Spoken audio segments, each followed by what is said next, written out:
280쪽 과거제도의 특징부터 가겠습니다. 자, 선발 방법, 과거 시험 통해서 들어가는 방법, 그 다음에 음서, 그 다음에 청거. 됐죠? 고려에 비해서 음서, 청거의 비중이 축소됐다. 그리고 무과가 제도화됐다. 조선시대는 이제 고려에 없던 무과 시험이 새롭게 만들어졌다 정도는 알아야 되겠죠? 그 다음에 제도의 운영. 문과와 무과는 초시, 복시, 전시 방법을 통해서 실시했다. 초시, 복시, 전시 방식. 잡과는 국가에서 해당 관청에서 별도로 실시했다. 응시 자격. 양인 이상이면 누구나 응시 가능했다. 이건 고려와 공통점. 정기적으로 보는 시험을 3년마다 보는 시험을 칙년시라고도 한다. 칙년시라고 한다. 그 다음에 특별시, 수시로 보는 시험도 있다. 특별시가 있다. 1894년 갑오 1차 개혁 때 폐지되기도 했다. 새로운 과거제도가 필요했겠죠. 과거시험의 종류와 절차. 소과 갑니다. 첫 번째, 초시.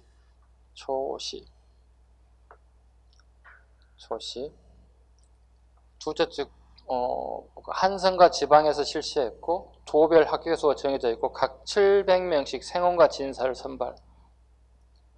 그 다음에 한성시 200인, 향시 500인, 경상도 100인, 평안도, 그 다음에 함경도. 그 다음에 복시, 예조에서 실시, 도별 합격자가 인원이 배정이 없었다. 복시에는 각 100명씩 생원과 진사가 선발돼서 100패를 지급했다. 100패임이 줄였습니다. 하얀색 비단 천에다가 합격패를 주는 겁니다. 100패.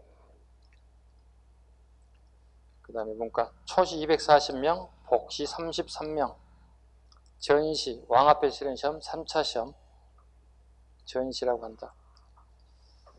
그 다음에 왕 앞에서 친히 글을 쓸 수 있게 한다는 거죠. 네. 친님이 대책을 지켜야 했다. 대책. 답지를 대책이라고 합니다. 그 다음에 질문지를 책문이라고 할 거고요. 대책, 답지를 얘기합니다. 이 정도 하나만 하면 될 것 같아요. 대책, 답지. 여기 합격한 33명 등급이 결정되고 갑을 병에게 홍패가 지급됐다. 붉은색 비단에 검정색 글씨로 홍패가 지급됐다. 무과 초시에는 190명, 큰 의미는 없습니다. 이게 시험 과목 활쏘기. 1차 초시에는 무과에는 활쏘기. 복시 28명의 밑줄 그으면 돼요. 28명의 합격자가 선발되었다. 시험 과목 사서 5경 중 하나인 무예와 병법서의 밑줄고 무예와 병법서. 그 다음 7책 중에서 통감, 병요, 소학 등에서 출제가 되고요. 경국대전 등. 무예만 뛰어나서 무과가 합격된 게 아니라 나머지 문내에 갖춰야 할 공부도 필요하더라. 전시, 왕 앞에서 보는 3차 시험. 임금에 침림하여 보는 시험이 기보격구시험을 봅니다. 기보격구시험. 복시에서 28명의 등급이 결정된다. 갑을병, 홍패가 지급되었다. 핵심은 33명하고 28명만 좀 잘 기억을 좀 해주셨으면 좋겠어요. 네. 문과 33명, 무과 28명 정도. 증광시, 국왕의 즉위 등 특별한 경사시에 보는 시험을 증광시라고 본다. 증광시에 그 광자에 동그라미 치시면 돼요. 광에다가. 아까 우리 관광할 때 기억나시죠? 네. 아무 데나 쓰는 게 아니라고 그랬죠. 그 한자를 갖다가 증광시, 국왕과 밀접한 행사가 있을 때 보는 시험을 증광시. 별시. 국왕즉위 보통의 경사에 치른 시험. 우리 아들이 세자가 탄생했다. 예, 우리 공주가 결혼식을 하게 됐다. 예, 별시. 별시는 문가와 무가 모두 초시와 전시만 치른다. 복시가 없죠. 초시와 전시만 치른다. 알성시. 국왕이 봄과 가을 두 차례에 걸쳐 행해지는 성균관에 문묘석전제에 참석한 뒤 성균관 명륜당에 치른 시험. 문과와 무과만 실시했고 단 한 번의 시험으로 당일날 합격자가 결정된다. 네, 알성시. 성균관 유생들을 대상으로 보는 시험이다. 시제갑니다. 간단한 시험을 거쳐 하급 관리로 나아갔으나 오타가 나있습니다. 요직 진출은 어려웠다.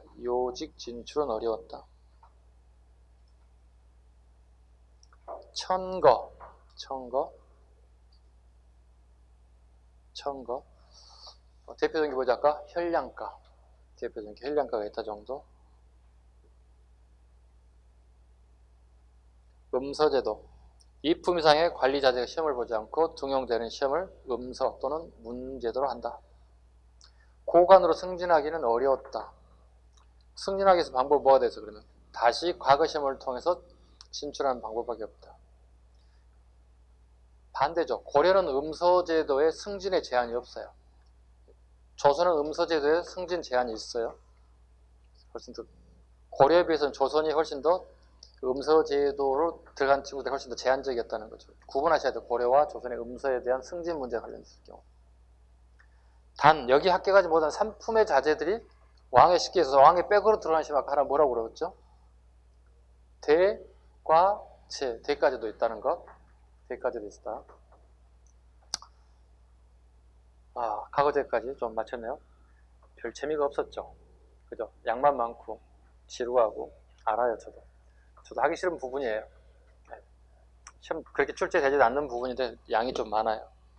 자, 그 다음에 이제 군사조직 가겠습니다.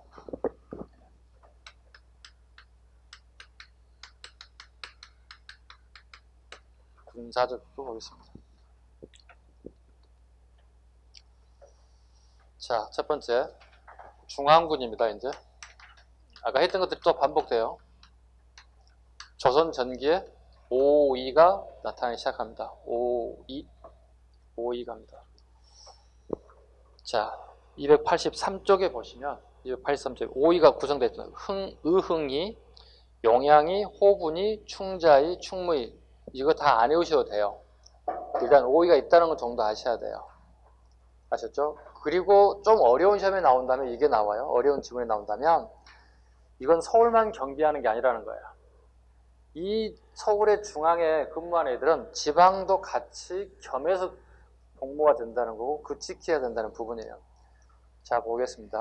의흥이는요, 서울의 중부지방에 주둔을 하게 되고 개성, 경기, 강원, 충청, 항해도 지역을 같이 통할한다는 뜻이에요.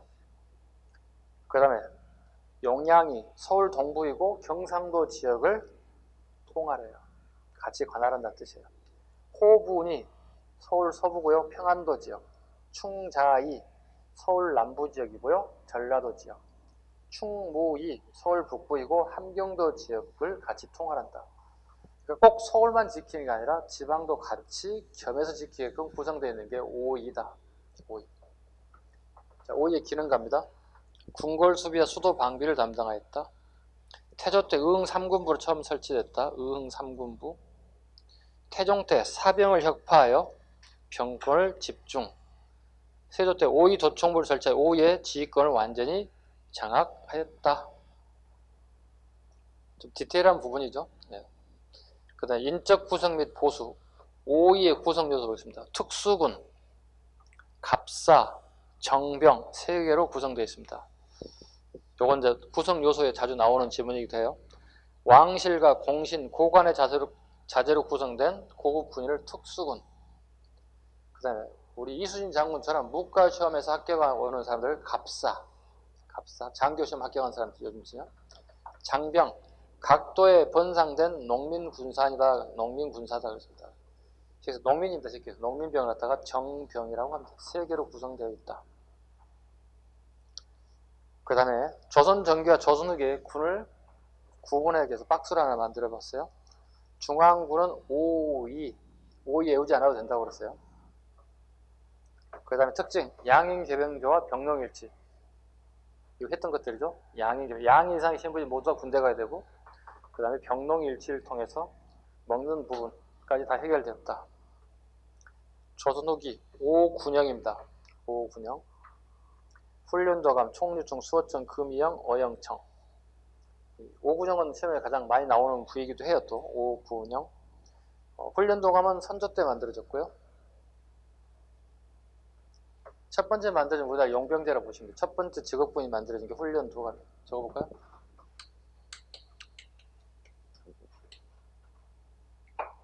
오이는 가장 기본적인 게 양인 개병제만 좀 잡으시면 되고, 그 다음에 병농일치 하나 잡으시면 되고, 훈련도감. 잘라봐 이렇게. 도가 뭐라고 그랬죠? 임시관청이죠. 임시로 만든 거죠. 네. 훈련도감. 우리 임질왜란을 우리가 겪죠. 휴전 시기에, 휴전한 시기에 만든 게 훈련도감이에요.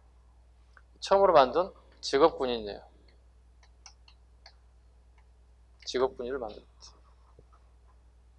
그리고 세 가지 특수병을 만들고 삼수병 제도라 불러요. 삼수병. 호수, 사수, 살수.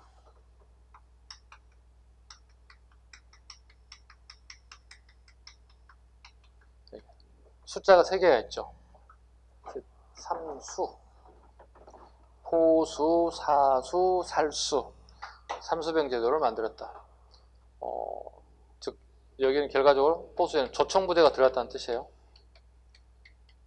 조총부대가 새롭게 합류하게 됐다. 왜? 임진왜란 때 조총부대한테 우리가 굉장히 힘들었거든요. 일본 애들한테. 우리나라도 조총부대를 만들기 시작했다. 자, 그럼 이게 직업군이라고 얘기했잖아요. 그죠? 직업군이라는 얘기는 결과적으로 뭐예요? 월급이 지급돼야 되는 뜻이잖아요. 근데 전쟁 중에 우리 돈이 없잖아요. 그죠? 전쟁 중에 돈이 없기 때문에 뭘로 월급을 대신 지급해 줄까요? 이거 다 당송미라고 불러요. 당송미를 대신해서. 요즘에 군량미예요. 중국으로부터 지원받은 군량미를 대신해서 일단 지급을 했어요. 전쟁이 끝났어요. 끝나고 나면 군량미가 계속 지급되는 게 아니라 수급되겠죠. 자, 월급 줄 돈이 없으니까 다들 해산하시고 집에 돌아가세요. 이렇게 하면 될까요? 이건 아니잖아요. 이걸 계속 유지할 필요가 있겠죠.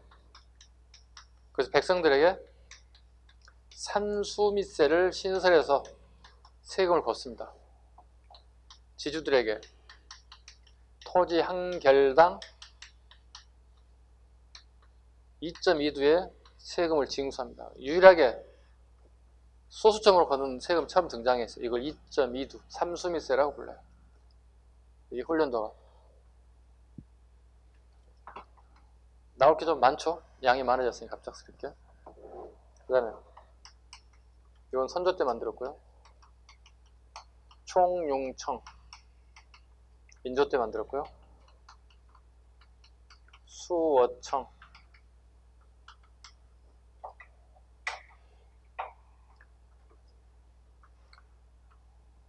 어영청 민조 때 만들었고요. 금이영 이게 이제 숙종 때 만들어지죠.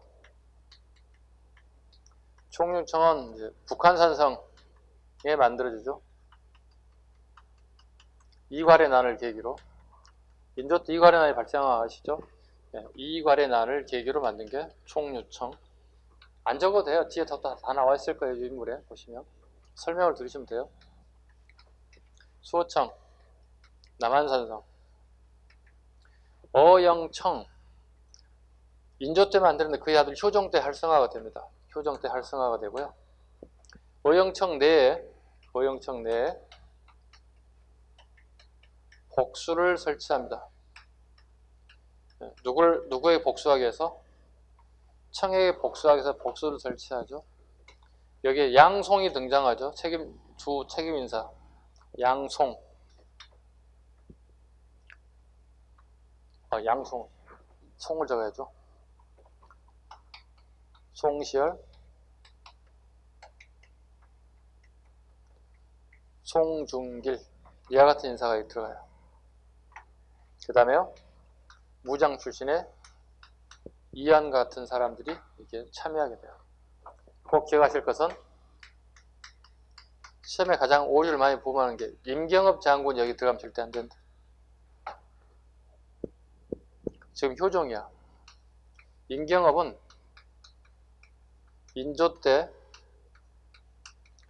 명나라로 기하해버렸어. 조선 사람인데 조선의 형태를 못마땅해서 그 명나라 장군복을 입고 청나라와 전쟁에 나섰어요. 근데 청나라에게 임경업 장군이 인질로 잡혀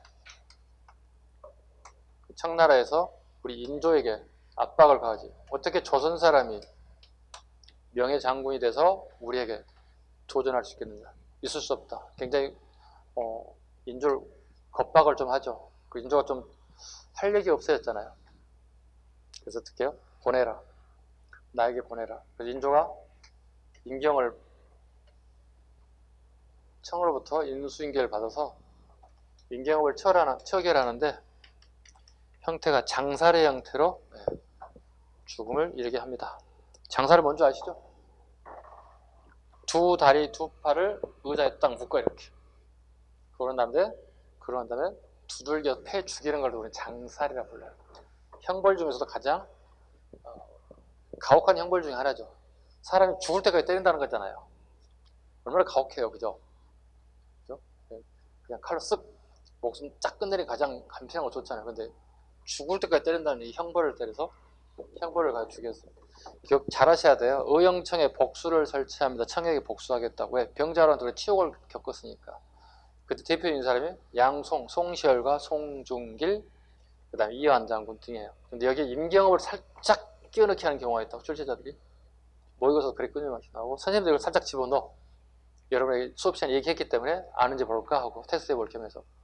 임경업은 이미 효종이 집권하기 전 인조 때 이미 사망한 사람이기 때문에 절대 들어가면 안 된다는 사실. 그러나 서인의 사병적 성격을 띠고 말았다. 오군영은요. 서인의 사병적 성격. 사병적 성격이라는 얘기는 서인 정권의 정권 유지체계, 쉽게 해서 가로 열으시고요. 서인 정권 유지체계다. 서인들의 정권을 유지한 방책 중에 하나였다. 서인 정권 유지체계였다 보시면 돼요. 이와 같은 오군영들은요. 그다음에 인기웅변적 성격이다. 인기웅변 성격도 맞고요. 또 다르게 표현하면 필요에 따라 설치했다. 다 틀리잖아요. 선조가 됐고 인조가 숙종 때 각자 다 다르게 설치되었다. 지방군 가겠습니다. 조선전기 지방군 영진군, 수성군, 선군, 잡색군의 위주라는 거 있겠습니다. 잡색군. 일종의 이제 지방군들은 양천 혼성부대 성격을 띱니다. 양천 혼성부대적 성격이다. 양천 혼성부대 성격을 띱니다. 즉 양인과 천면이 뒤섞여 있다는 거예요. 양천 혼성부대 띱니다. 세 가지로 구분해 볼게요. 고려말, 조선초, 조선 후기 이렇게. 조선초가 지금 얘기하고 있는 잡색군이에요. 잡색군. 여기가 소오군이에요. 요거 이제 가로를 한번 넣어볼까요? 여러분들이 맞힐 수 있는지. 고려 말에 양천 혼성부대에 뭐가 있지? 기억나는 사람요? 자, 공민왕 때 홍건적에 1차, 2차 두 번에 걸친 침략이 있었죠. 공민왕이 안동까지 피난 갔던 굉장히 우여곡절을 많이 겪었던 시기가 있습니다. 그러다 보니 하삼도 지역에 남해안과 서해안을 지켜야 할 군사들이 전부 다 저쪽 북방에 다 몰려 나갔어요. 그러다 보니 충청과 전라 지역, 경상 지역을 지킬 만한 남쪽에 병사가 하나도 없어요. 그렇다고 애구들에게 하삼도 지역 우리 땅을 빼앗기고 줄 수는 없잖아요. 그럼 뭔가 대책을 세울 거 아니겠어요? 그죠? 대책을 세우고 집집마다 다 찾아갔다고. 그랬더니 양인 장정들, 농민 이상 신분들 전부 다 어디 가 있어? 저 전방에 다 가 있다고. 근데 봤더니 누가 있더라고? 집집마다 남자는 남자인데 얘가 군대에 면제받은 노비들이 있더라. 그 노비들로 이걸 메꿔야 되겠다. 집집마다 노비들 끌어들여서 메꿔야 되겠다. 그 분을 뭐라 불러요? 메꿨다. 메꿀 연자. 집집마다 찾아갔다. 집 호자. 그들을 군인을 만들었다. 뭐라 불러요 그럼? 답이 안 나오는군요. 되게 안 나오는군요. 되게 힘드네. 복습 안 하는군요. 예, 이게 연호군이라고. 연호군이라는 단어를 알게 되면 무조건 어떻게 해? 시대를 물어본 게 100%라고. 어떻게 해? 고려 후기를 물어본다고. 연호군 나오면 무조건 고려 후기 시대를 선택지 골라낼 수 있어야 돼. 여러분 능력들이. 한자풀 다 해줬잖아. 메꿀연자, 집호자. 집집마다 갔더니 양이들 전부 다 군대 끌려가고 밑에 노비들밖에 없더라. 얘들을 대신 메꾸겠다. 이게 연호군이라고. 이게 일종의 뭐예요? 양천, 물론 다 노비만 있는 게 아니라 양천 혼성부대로 남더라. 양천 혼성계를 띄고 있더라. 그 다음에 조선후기 소고군. 소고군 봐봐요. 양천 혼성부대이고요. 농한기에 훈련하고요. 농번기 농사 지어야 되겠죠. 바쁘니까. 농한기에 훈련하고 유사시 전투하고 경비는 자비로 자단했다. 소고군. 소고군은 좀 더 업그레이드 해볼까요? 소고법 때문에 등장했다 보시면 돼요. 중국의 척계강의 기호신설을 참고해서 만들었다. 이게 소고군이에요. 네. 우리가 임진왜란 때 승리 요인이 꽤 있죠. 한 3가지 정도 한번 얘기해 본다면, 여러분 가장 아시는 이순신 장군을 빼놓을 수 없겠죠. 그죠? 네, 이순신 장군의 한략. 그 다음에 의경 한략을 또 빼놓을 수 없을 거고, 그 다음에 이제 조명 연합군의 합동 작전에 우리가 승리 요인 중 여러 가지 있겠죠. 네, 특히 중에. 자, 이거 가보겠습니다. 의병이 승리할 수 있는 요인은 뭐냐면 소수 정예부대예요. 20명, 30명, 40명, 많아야 한 50명 정도 이렇게 구성되어 있다고. 우리 마을의 지형지문을 가장 잘하는 사람들이 이렇게 구성되어 있어요. 형님, 사촌 동생, 오촌 동생 이렇게 가족 단위로 구성되어 있어요. 지형지문을 굉장히 잘하고 익숙한 사람들이에요. 네. 그런데 여기의 특징은 다양한 무기 체제를 가지고 있어요. 어떤 상황이 되더라도 이 무기를 사용할 수 있게끔 만드는 거예요. 자, 우리 남자분들 군대 다녔을 때 소대 병력이 기억나셔야 돼요. 소대 병력이 보통 몇 명 돼 있어요? 20명, 30명 각 이런 부대별 같이 차이는 있어요. 그죠? 소대 병력들을 보시면, 근데 거기 소대 안에는 다양한 무기 시스템을 갖추고 있어요. 생각해 보세요. 잘 생각해 보세요. 의무병이 있어요. 출동할 때 의무병. 통신병이 있어요. 운전병이 있어요. 그 다음에 소총수 있어요. 저격수죠. 쉽게 해서 장거리 쏴는 소총수가 있어요. 다양한 무기 체계를 가지고 있죠. 어떠한 상황이 주어지더라도 그 20명, 30명이 한 팀워크를 이루고 그 작전을 수행할 수 있게끔 만든 게, 그게 소대의 가장 핵심적인 요소 중에 하나가 소대 병력들이에요. 이거예요. 지금 소대 병력이 이거예요. 다양한 무기 체계를 가지고 소수 정예부대가 활동할 수 있게끔 만든 게 척계강의 기호시설. 이걸 모티브로 해서 만든 게 소고군이에요. 조선후기 소고군의 첫째 요소는 그럼 뭘까요? 다양한 무기 시스템이에요. 다양한 무기 시스템을 구비하고 있는 게 소고군의 특징이에요. 무슨 이런 게까지 해야 되나요? 다 해야 돼. 뭐가 살이 되고 뼈가 될지 몰라요. 그죠? 이게 소고군입니다. 페이지 넘기겠습니다. 자, 284쪽. 해야 할 얘기를 이미 다 해버렸네. 자, 5군형. 다시 또 살펴보죠. 선조 때 만들었다. 척계강의 기호신서의 영향을 받았다. 기호신서 밑줄 그어야 되겠죠. 예란 중에 유성룡이 건의했다. 삼수병 제도이다. 포수, 사수, 살수로 양성, 사수로 궁성되어 있다. 용병제이다. 여기에 그리고 삼수미세 2.2두, 삼수미세 2.2두 밑줄을 그으셔야 되겠죠. 삼수미세 2.2두. 어영청, 어영청. 인조 때 설치했지만 효정 때 북벌의 번영으로 삼았다. 총유청, 인조 때 이가리나를 계기로 오늘 서울과 경기를 하고 있는 북한산성에서, 그 다음에 수어청, 남한산성에, 금영, 숙종 때 궁중 수비를 위해서, 그 다음에 군역제도의 변천, 아까 오전 시간에 했던 내용들인데 기억나실지 모르겠어요. 잠깐 다시 언급해 드리겠습니다. 보법, 세조 때 대립제, 반군수포제, 군적수포제. 군적수포제 중종 밑줄 그으셔야 돼. 군적수포제를 던져주고 시기를 물어보고 그 시기의 사실을 끊임없이 물어봐요. 그 다음에 균역법, 그 다음에 폭포제. 자, 우리 조용조 중에 지금 현재 하려고 하는 게 뭐죠? 용입니다. 쓸 용자입니다. 군역제도 어떻게 변천됐는지를 물어보면 군역과 유역 중에 군역입니다. 첫 번째 아까 뭐라고 그랬죠? 제일 먼저 나오는 게 군대를 대신 가기 싫어하는 사람들이 만들어졌죠. 대립제. 먼저 만들었던 건 뭐죠? 보법. 보법, 대립제. 군대 간 사람 대신 사서 보내는 것들이죠. 그 다음에 병무청이 부패하죠. 반군 수포제. 그 다음에 군적 수포제. 책에 다 있는 거니까 메모하지 마세요. 그냥 다 아는 내용들이니까 여러분들 수업을 한번 했던 것들이니까. 군적 수포제. 요건 자주 나오는 거다. 뭐예요? 자, 군적 수포제를 던져놓고 뭐예요? 이 시기에 쓴 사실 옳은 것 이렇게 물어본다고. 최소한 중종 때 사실이기 때문에 이걸 알아야만 풀 수 있는 거죠. 첫 번째 책을 물어본다면 이륜행실도를 잡으면 돼. 이륜행실도.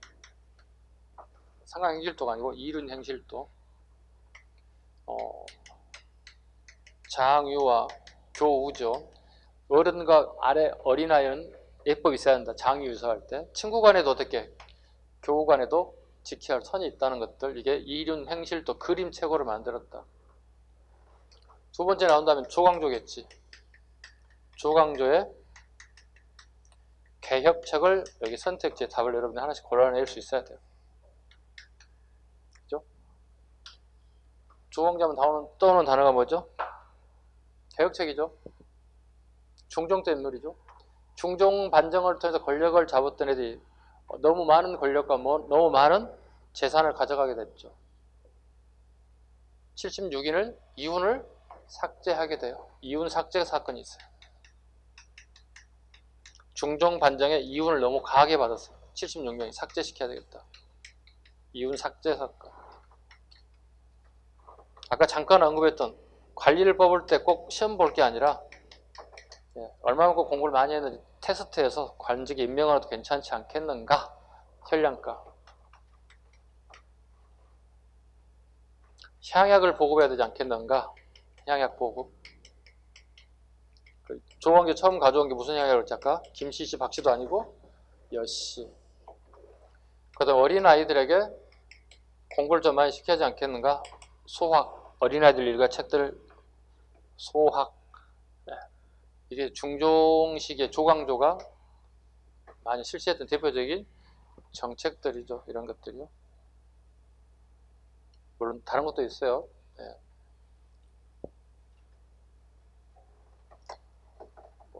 또 일단 뭐 있죠? 소격서 폐지 같은 거 있겠죠.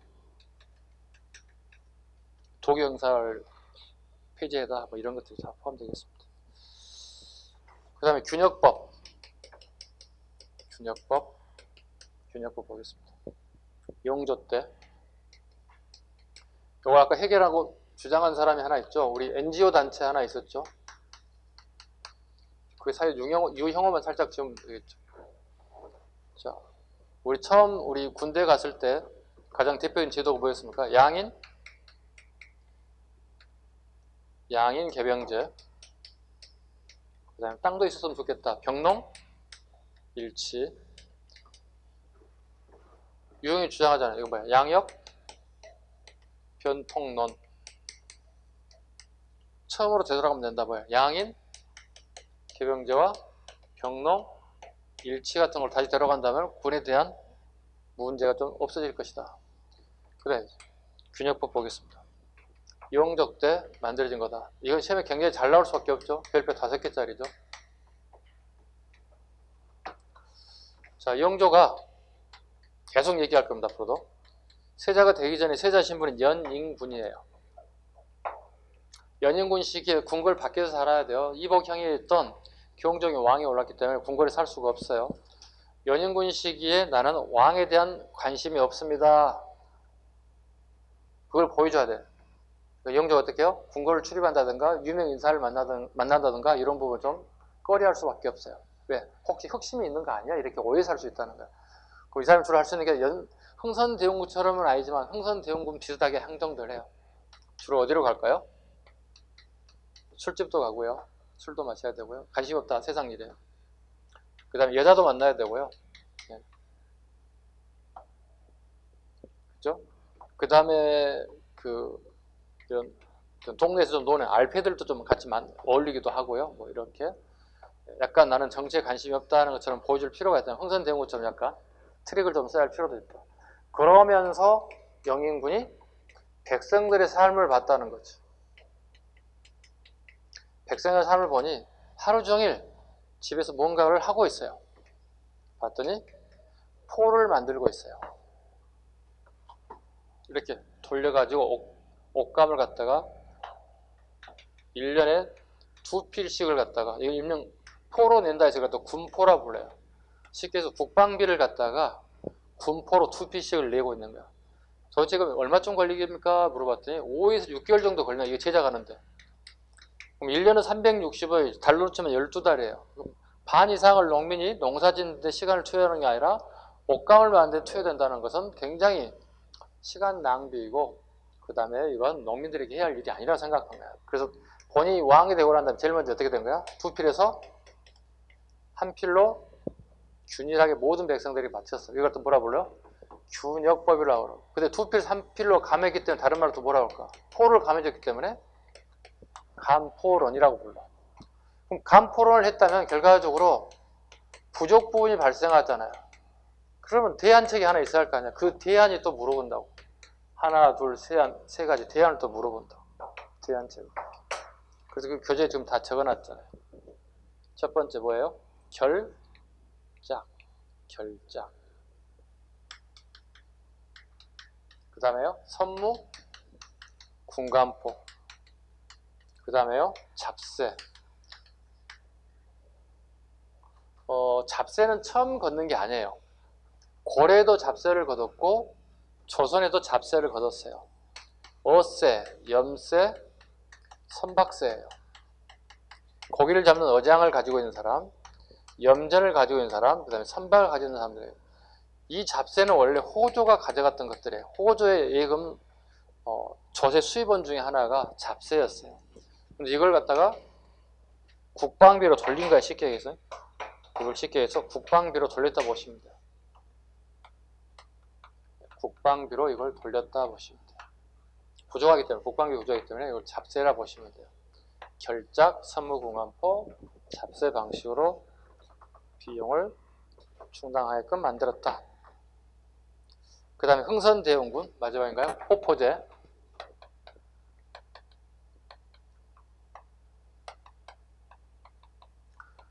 조선시대 양반 군대 안 갔죠. 양반은 국방비도 안 냈죠. 언제부터? 중종 반정 이후부터 국방비도 안 내고 양반들이 자제들은 군대도 안 갔다고. 자, 그렇다면 힘없는 백성들 어떻게 돼요?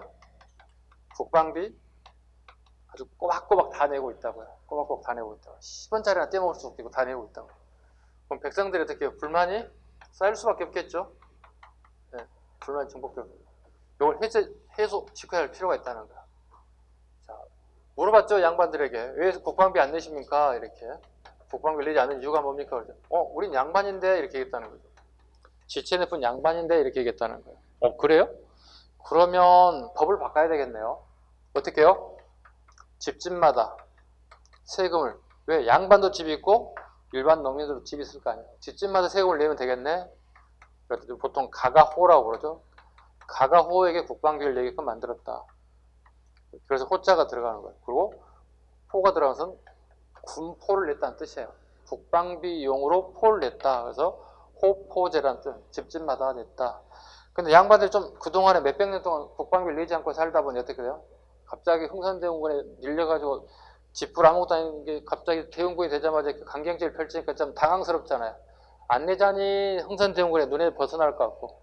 그래서 내긴 내는데 약간 쪽팔리니까 자기 집에 있는 노비들에게, 노비들 이름이 보통 이렇죠. 뭐 개똥이, 뭐 소똥이 막 이런 식의 이런 안 좋은 이름들 붙이죠. 그래서 개똥이가 관청해가지고 호포를 갖다가 납부하게 돼요.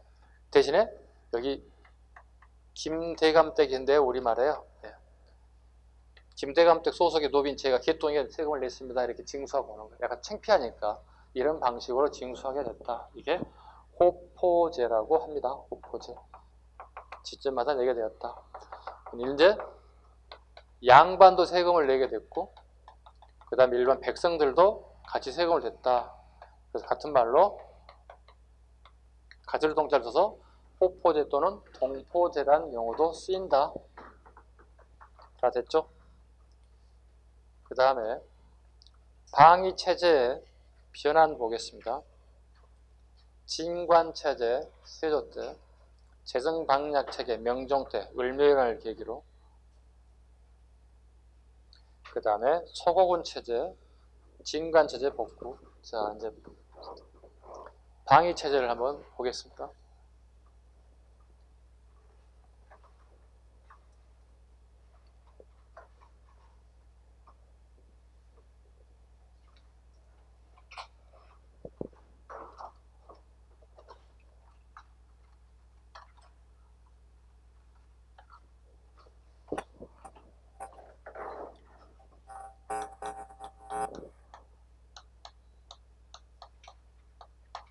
방위체제 보겠습니다.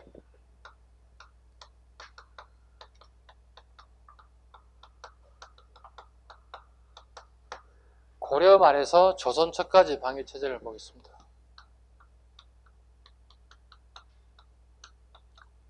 육군체제라 불러요. 육군체제. 책에 없는 부분이죠. 고려 말에서 조선 초까지. 왜? 세조 때 바로 진관체제가 됐잖아요. 세조 전에는 체제가 있어야 할 거 아니야. 그죠? 그 체제를 앞에 적고 싶은 거예요. 육군체제. 내년에 책을 쓸 때는 다시 못 읽겠습니다, 제가. 네. 육군체제입니다. 육군이란 일익을 군사 1000명을 얘기해요. 일익은 군사 1000명. 그렇다면 군사 주둔지 중요도에 따라서 1익을 할지 2익을 할지 기타 5익을 할지 판단하는 거예요. 지휘관의 위정자들이 판단에 따라서 만들어진 게 육군체제예요. 상식적으로 보세요. 가장 군사가 중요한 부분이 여기 아니겠어요? 그죠? 남쪽하고 북쪽이겠죠. 애국하고 북쪽 예전적들이 가장 침범이 빈번하니까 이쪽에 보통 5익, 5익, 10익, 15익 이렇게 군사 배치가 이루어진다고 해요. 이걸 육군체제라 불러요. 그 다음에 세조 때 진관체제로 전환이 됩니다. 진관체제란 주와 현에 군을 배치하는 제도를 갖다가 진관체제라 불러요. 주와 현에.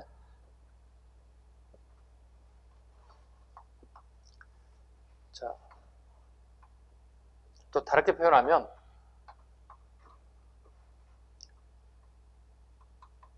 이선에 군을 배치한다는 말과 같아요. 봐볼까요?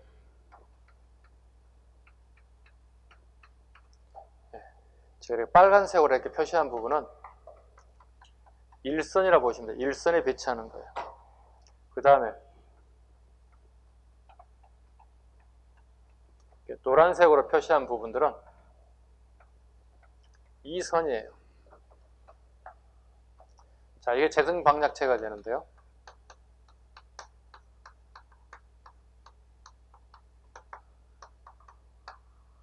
이건 도단이에요. 도 단위의 군사를 배치했다. 다르게 얘기하면 일선에다가 군사를 배치했다. 여기 일선이에요. 여기 일선이에요. 여기 일선이에요. 이게 재생방역 체계다. 재생방역 체계로 바뀌게 된 결정적인 이유는 을묘의 변식이다.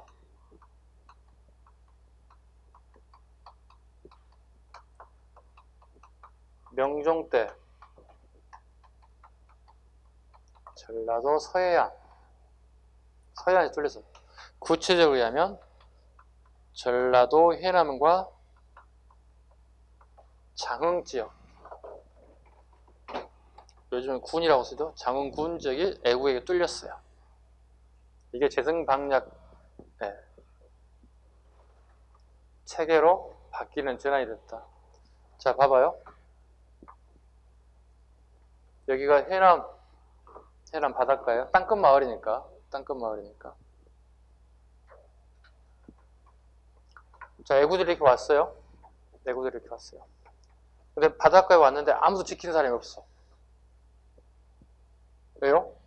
우리나라 지금 현재는 진관체제를 가지고 있다고. 주현에 군사 배치됐다고. 내륙으로 와야만이 군사가 보인다고. 내륙으로 들어와야만. 애국에 의해서 뚫렸어, 이게. 진관체제를 가지고 있으니까. 그래서 전라도 서해안이 뚫리게 되면서 재생방역 체계로 전환이 되었다. 왜요? 다시 일선에다 군사를 배치하고 하는 게 재생방역 체계라고. 아니, 배를 타고 이렇게 딱 배를 정박시키고 상륙해 버렸다는 거야, 바로. 왜? 아무도 없으니까. 이게 재생방역 진관체제의 단점이라는 거야. 그런데 이 재생방역 체계가 실패합니다. 언제 실패한 줄 아시죠? 임진왜란 때 실패합니다. 임진왜란 때 실패합니다. 볼게요. 왜 실패한지 보겠습니다. 자, 여기 부산 앞바다예요. 동네 앞바다예요. 2만 명 군사가 이렇게 배치되어 있어요. 어디에요? 일선에 배치되어 있다고요. 제1선에 배치된 게 재생방역 체계예요. 일제병. 그 다음에 이급한 상하게 되면 도에 있는 모든 군이 한 군데로 다 모여요. 한 군데로. 이 주변에 뭐 진해 부대가 있다든가 김해 부대가 있다든가 이런 군부대원들이 부산 앞바다로 애국가 침입해 왔습니다. 전부 다 부산 앞바다로 오세요. 이렇게 생각해요. 이게 재생방역 체계예요. 여기 토탈 합쳐봐야 4만, 기껏해야 한 5만에서 6만 밖에 안 된다고요. 부산 지역의 모든 군을 총 직결시켜봐야. 근데 임진왜란 때 자그마치 20만이 들어와요. 그럼 20만이면 돼요, 이게? 게임이? 안 되지. 그래서 부산이 임진왜란 때 쉽게 짧게 해서 2박 3일에 다 끝난 거야, 쉽게 얘기해서. 2박 3일 동안에 이게 다 무너진 거야. 길게 잡아서 3일 만에 부산이 무너졌다 보시면 돼요. 근데 지금 현재 우리나라 체계는요, 재생방역 체계라고. 도단위 군사가 배치되어 있다. 자, 그러한 다음에 봐봐요. 상륙한 애구들이요, 일본 애들이 일선 어디로 가요? 경상북도로 올라간다고요. 경상북도 문경세제로 올라가요. 문경세제로 가는 이유가 여기가 충주예요. 충주는 서울과 거리가 우리가 지금 현재 시간 버스를 타고 가도 1시간 반 안쪽으로 떨어져요.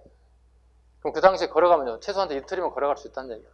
넉넉 잡아 천천히 가더라도 2박 3일은 된다는 거예요. 충주가 떨어진다고요. 그때 왕이 어떻게 해요? 서울을 버리고 개성으로 치기 시작한 거예요. 이때 선조 임금입니다. 그 다음에 1개 부대가 다시 이렇게 상륙하고 그 다음에 1개 부대가 조금 호남을 향해서 온다는 거예요. 호남을 오는 이유는 뭐죠? 호남에 뭐가 있어요? 여기 복창지대라고요. 여기서 애구들이 노리는 거 뭐죠? 군량미예요. 전쟁을 하려면 당연히 군량미가 필요하겠죠. 근데 호남을 가기 위해서 꼭 거쳐야 되는 게 어디죠? 경상남도죠. 경상남도 처음 일어난 게 뭐죠? 이때 의병이에요. 왜? 경남이 뚫리면 호남이 뚫리는 거야. 그래서 이때 처음으로 이제 각제우 같은 의병들이 동네별로 이제 의병들이 막 나타나기 시작하는 거예요. 그래서 경남을 수호하게 돼요. 경남만 수호한 게 아니라 뭐가 되는 거예요? 호남 지역을 지키게 되는 거예요. 유일하게 임진왜란때 다 뚫려서 팔도가 다 뚫렸는데 호남이 살아남았어요. 호남이 살아남았어요. 물론 호남에서도 의병이 일어나고 경상남도 같이 의병이 일어납니다. 호남 의병, 경남 의병들이 또 합동 작전을 하기도 해요. 이만큼 많은 노력의 결과 우리가 임진왜란을 물리치게 된 거예요. 그래서 의병의 활동이 굉장히 클 수밖에 없다. 자, 봐봐요. 임진왜란 때 재정방략체계는 성공에 실패했어. 실패했지. 왜? 일선이 무너지고 나면 이선이 지켜줄 군대가 없다는 거야. 군 단위로 막 들어가는 거야. 군 단위, 읍 단위, 면 단위 막 들어가는 거야. 재정방략체계 단점이 일선이 무너지면 이선이 방어할 시스템이 없다는 거야. 실패했어. 자, 임난 후 갑니다. 그럼 임난 후 다시 뭐로 가야 될까? 다시 저기 있는 진관 체제가 다시 와야 돼요. 진관 체제가 다시 복구돼야 돼요. 진관 체제 다시 어디에요? 주현에, 주와 현에 군사가 배치된다는 사실입니다. 단점이 뭐죠? 진관 체제의 단점은? 자, 봐봐요. 자, A라고 하는 진이 있고 계속 올라간다 생각하고 A, B, C, D 진이 설치돼서 계속 이렇게. 그리고 이게 서울이라고 생각해봐. 서울에 왕이 살고 있다고 생각해봐. 그럼 계속 올라갈 거잖아. 그럼 A라고 하는 진을 치고 있는 이 부대는 뭘 해야 돼? 이길 수 있는 방법? 없어요. 이길 수 있는 방법이 군사가 적어요, 일단. 그럼 어떻게 해요? 마지막 한 명이 남을 때까지 싸워야 돼. 전원전사에. 왜 이걸 할까요? 영어 좀 쓸게요. 전쟁을 딜레이시킬 수 있어요. 지연시킬 수 있다고요.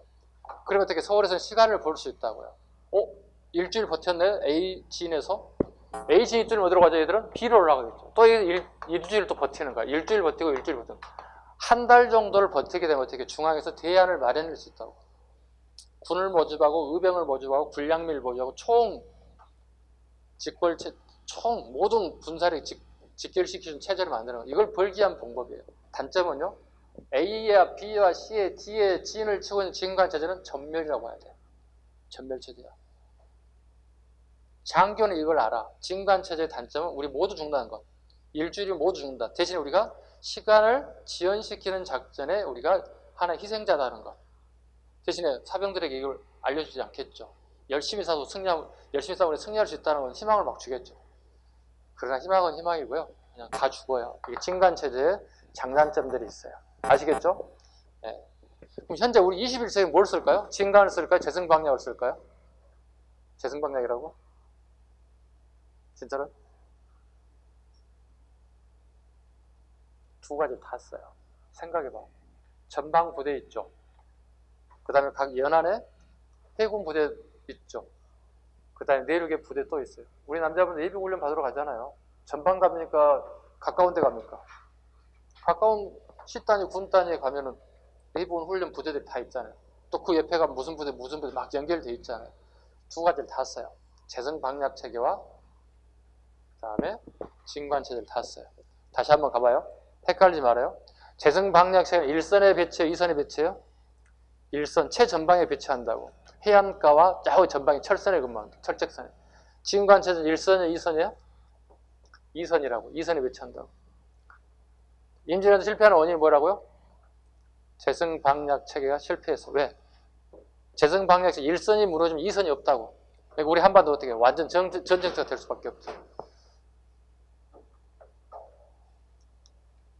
자, 기타 군사제도, 봉수제.